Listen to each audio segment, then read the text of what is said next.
The next clinical exam piece we'll go over is tracheal position. Again, tracheal position is part of your head-to-toe assessment.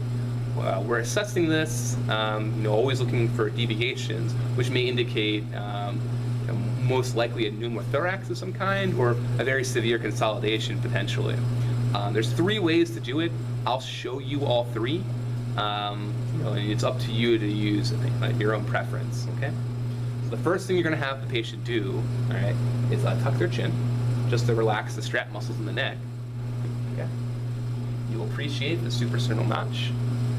So the first method, they'll use 2 fingers, and the goal is to try to find midline of the trachea by advancing your fingers forward and seeing if it's deviated to either one side.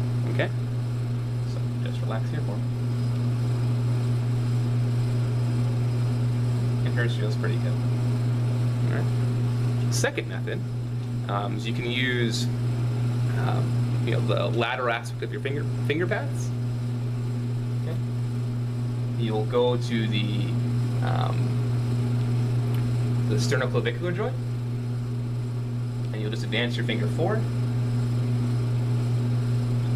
and advance your finger forward.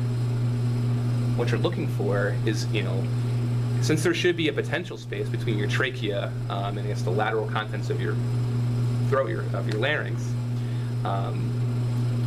if it's deviated, you'll have an impedance to flow of your finger, okay? Which means there's a deviation to that side. The last method, which I typically use more often clinically just because it's a little bit more comfortable, is the 3-pronged approach, okay? This one, you're going to place your second finger and your 4th finger along the sternoclavicular joints or the proximal clavicle, using your middle finger as your kind of palpator. Place them here, and you'll just advance your finger forward, looking to see if there's a deviation to either side. Okay? And hers again, of course, is a midline.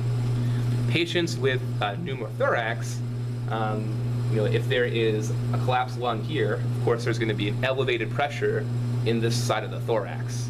So you will see a deviation towards this side. So deviation, opposite side of the lesion. Okay, because of a pressure change. So that was tracheal position.